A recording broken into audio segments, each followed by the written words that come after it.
कुछ नहीं छिपेगा, सब दिखेगा साफ साफ। न्यूज अड्डा सिर्फ IBC 24 एट YouTube पर। नमस्कार, मैं हूं वरुण सखाजी और आप देख रहे हैं IBC 24 और खबर बेबाक। छत्तीसगढ़ की सियासत में बस्तर विजय सत्ता का रास्ता मानी जाती है।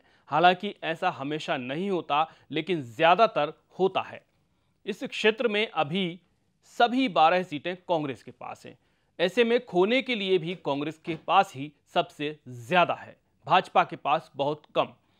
2018 में भाजपा ने एक सीट दंतेवाड़ा जीती थी, लेकिन नक्सल हमले में विधायक भीमा मंडावी की मौत के बाद यहां उपचुनाव में कांग्रेस की देवती कर्मा जीत गईं। माना जा रहा है इस बार बस्तर में भाजपा ज्यादा मेहनत करके कांग्रेस का खेल बिगाड़ने की कोशिश कर रही है। इसके जवाब में कांग्रेस भी अपना जोर लगा रही है। आज समझते हैं बस्तर में भाजपा कांग्रेस का गुणा भाग। 2018 के नतीजों को 2019 में बदलने की रणनीति पर भाजपा। बस्तर मूलतः 7 जिलों का एक संभाग है।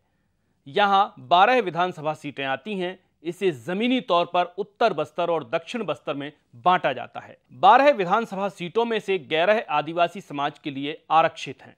इस क्षेत्र में 2 लोकसभा सीटें आती हैं। 2018 में कांग्रेस ने बस्तर की 12 विधानसभा सीटों में से 11 जीती थी, जबकि लोकसभा चुनाव 2019 में वह बस्तर की कांकेर लोकसभा सीट नहीं जीत पाई, लेकिन बस्तर जीत गई थी। 2003 से लेकर अब तक यहां जो जीता वही सरकार में रहा है, लेकिन 2013 अपवाद है। 2013 में यहां भाजपा हारी थी, लेकिन सरकार बनाने में कामयाब रही। 2018 में बस्तर की 12 विधानसभा सीटों में औसत 73% वोटिंग हुई थी। इनमें कांग्रेस को 47.3% वोट मिले थे, वहीं भाजपा को 34.6 वोट ही मिल पाए थे। यानी भाजपा कांग्रेस की तुलना में बस्तर की 12 सीटों में से 13% वोट से पीछे थी। महज 3 महीनों बाद 2019 अप्रैल मई में चुनाव हुए तो बस्तर लोकसभा में 8 सीटों में से कांग्रेस को 46% वोट मिले और भाजपा को 42% वोट मिले थे। बस्तर में कांग्रेस ने लोकसभा जीत तो ली, लेकिन वोट परसेंट का फासला महज 4% ही रह गया। दंतेवाड़ा और जगदलपुर में कांग्रेस हारी भी थी।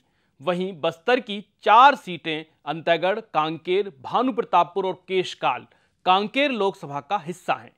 इनमें लोकसभा में कुल 5,04,371 वोट पड़े थे।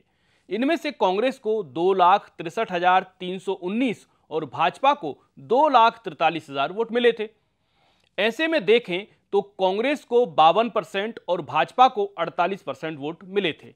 अंतागढ़ और केशकाल में भाजपा जीती थी। यानी 2018 में मिले 47.3% वोट की तुलना में 2019 में लोकसभा में कांग्रेस के पास इन 12 सीटों पर पड़े 13,76,000 वोटों में से 6,64,858 वोट ही लौट सके, जो 48% थे।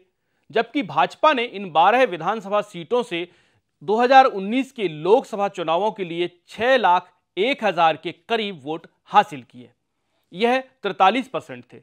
यानी बस्तर में भाजपा ने कांग्रेस के मुकाबले 2018 विधानसभा में जो 13% वोट हासिल किए थे, उनकी रिकवरी करते हुए अब वह महज 5% वोट के फासले तक आ गई। जबकि इन 12 विधानसभा सीटों में से 4 विधानसभा सीटों पर भाजपा जीत भी गई थी। अंतागढ़ में भाजपा ने कांग्रेस के मुकाबले 2019 में 15,000 अधिक वोट, केशकाल में 1,200 अधिक वोट, दंतेवाड़ा में 8,000 और जगदलपुर विधानसभा में 18,000 अधिक वोट हासिल किए थे। यानी 2018 में 12 में से 11 हारने वाली भाजपा ने 3 महीनों में ही बस्तर में 12 में से 4 पर जीत दर्ज कर ली थी। विधानसभा लोकसभा में अंतर को इसलिए मैं यहां बताना चाहता हूं क्योंकि यहां भाजपा लोकसभा 2019 वाली रणनीति पर काम कर रही है। बस्तर की राजनीतिक जमीन। बस्तर की राजनीतिक जमीन में धर्मांतरण एक नया फैक्टर बनकर उभर रहा है। इससे पहले यहां जंगल, नक्सल, सुरक्षा बल, आदिवासी हक हुकूक विषय रहे हैं। बस्तर में नक्सल का प्रभाव कम तो हुआ है, लेकिन कुछ सीटों पर यह निर्णायक है। ऐसे में यहां के हालात को सीटवार जानना जरूरी है। कुंजाम की तैयारी कवासी पर भारी। बस्तर में वर्षों से पत्रकारिता कर रहे वरिष्ठ पत्रकार मनीष गुप्ता बताते हैं, कोंटा और बीजापुर ऐसी नक्सल प्रभाव वाली सीटें हैं जहां नक्सल निर्णय 50% तक ईवीएम पर असर डालते हैं। इनके ठीक उलट 10 से 20% नक्सल निर्णय के असर वाली सीटों में अंतागढ़, भानुप्रतापपुर और केशकाल हैं, जबकि नारायणपुर में 40% तक असर कहा जा सकता है। बाकी 6 सीटों में नक्सल का असर इग्नोरेबल है। कोंटा मंत्री कवासी लखमा की सीट है। यहां मनीष कुंजाम दमखम से तैयारी कर रहे हैं। मनीष 2 बार सीपीआई से विधायक रह चुके हैं। इस बार भी वे असरदार नजर आ रहे हैं। लखमा मंत्री बनने के बाद एंटी इनकम्बेंसी से जूझ रहे हैं। भाजपा अच्छे प्रत्याशी की तलाश कर रही है। अगर यहां भाजपा ने सीपीआई के साथ अघोषित समझौता किया तो स्थिति पलट भी सकती है। दंतेवाड़ा, नारायणपुर में भाजपा की तैयारी, बीजापुर में मेहनत कम।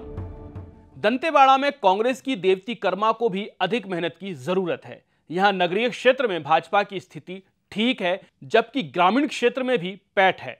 लोकसभा में दंतेवाड़ा में भाजपा को कांग्रेस के 36,000 वोटों के मुकाबले 44,000 वोट मिले थे, यानी 8,000 की लीड। बीजापुर में भाजपा को बहुत मेहनत की जरूरत है। यहां महेश गागड़ा के बूते मुश्किल है। नारायणपुर में कश्यप परिवार अरसे से काबिज है। इस बार की चोट करारी है, लेकिन मिली जिम्मेदारी के हिसाब से केदार जोर मार रहे हैं। कांग्रेस अतिरिक्त सावधानी बरत रही है, चूंकि धर्मांतरण का मुद्दा यहीं से उछल रहा है, जिसका भाजपा को फायदा हो सकता है। भानु सर्व आदिवासी समाज की लेबोरेटरी। भानुप्रतापपुर उपचुनाव में कांग्रेस जीती है, लेकिन यह सर्व आदिवासी समाज की लेबोरेटरी है। सर्व आदिवासी समाज ने 21,000 से अधिक वोट लेकर दिखा दिया है कि अच्छी रणनीति के बूते वे हराऊ जिताऊ फैक्टर बन सकते हैं। बस्तर में कांग्रेस में आंतरिक खींचतान वाले समीकरण भी एक बड़ा फैक्टर हैं। बतौर चुनावी विश्लेषक कहा जा सकता है कि उत्तर बस्तर का जनजातीय समाज ज्यादा प्रतिक्रियावादी होता है। भानु इसी क्षेत्र में आता है। अंतागढ़ में भाजपा का अंत नहीं आसान। अंतागढ़ भाजपा के विक्रम उसेंडी के प्रभाव वाली सीट है। विक्रम मंत्री रह चुके हैं, लोकसभा भी जा चुके हैं। वे यहां के कद्दावर नेता हैं। भाजपा उम्मीद कर सकती है कि विक्रम इस बार अच्छा करेंगे। कांकेर लोकसभा में आने वाली अंतागढ़ सीट ने भाजपा के वर्तमान सांसद मोहन मंडावी को कांग्रेस के वीरेश ठाकुर के 44,000 वोटों के मुकाबले 59,000 वोट दिए थे, यानी भाजपा को 15,000 की लीड अकेले अंतागढ़ ने ही दी थी। कांकेर कोंडा गांव में मेहनत ज्यादा। कांग्रेस से कांग्रेस के शिशुपाल सोरी विधायक हैं। कोंडा गांव से कांग्रेस के प्रदेश अध्यक्ष मोहन मरकाम हैं। हाल के कुछ दिनों में हमने देखा है मोहन मरकाम और सत्ता शक्ति पुंज के बीच असहमतियां बढ़ी हैं। मोहन भाजपा सरकार में मंत्री लता उसेंडी से बहुत कम मार्जिन से जीते थे। ऐसे तमाम फैक्टर हैं जो कोंडा गांव को कांग्रेस के लिए कठिन बना रहे हैं।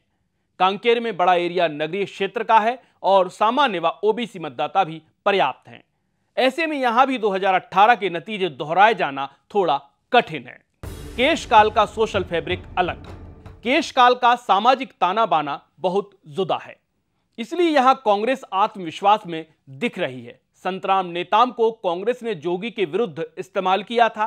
क्षेत्र में उनकी स्वीकार्यता का उन्हें फायदा मिल सकता है, लेकिन इसके उलट कांग्रेस इसलिए भी सशंकित है क्योंकि यहां लोकसभा में भाजपा को कांग्रेस के 62,000 वोटों के मुकाबले 63,000 वोट मिले थे, यानी 1200 वोटों की लीड मिली थी।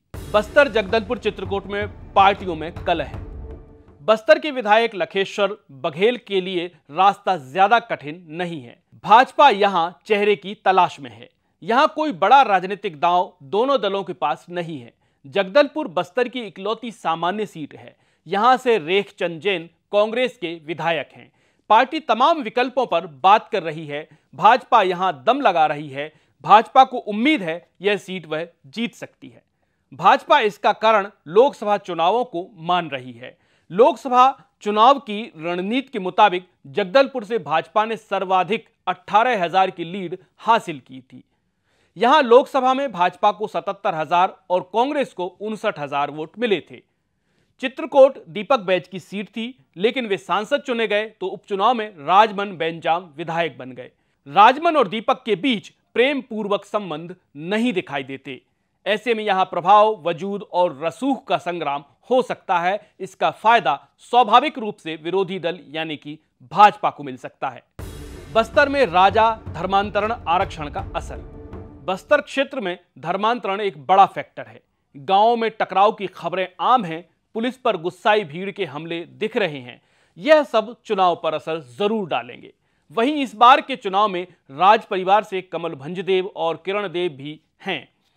कमल की सक्रियता देखी जा सकती है। जगदलपुर इकलौती सामान्य सीट है। यहां संतोष बाफना भाजपा से पहले विधायक रह चुके हैं।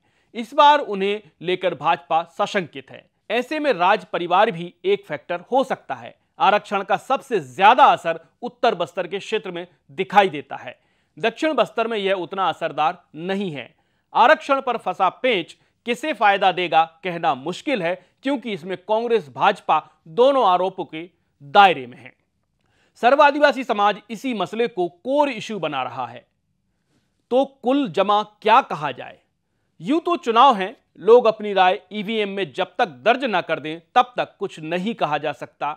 बतौर राजनीतिक विश्लेषक मैं यह जरूर कह सकता हूं कि बस्तर में 2018 जैसा एक तरफा जनमत तो नहीं दिखाई दे रहा है।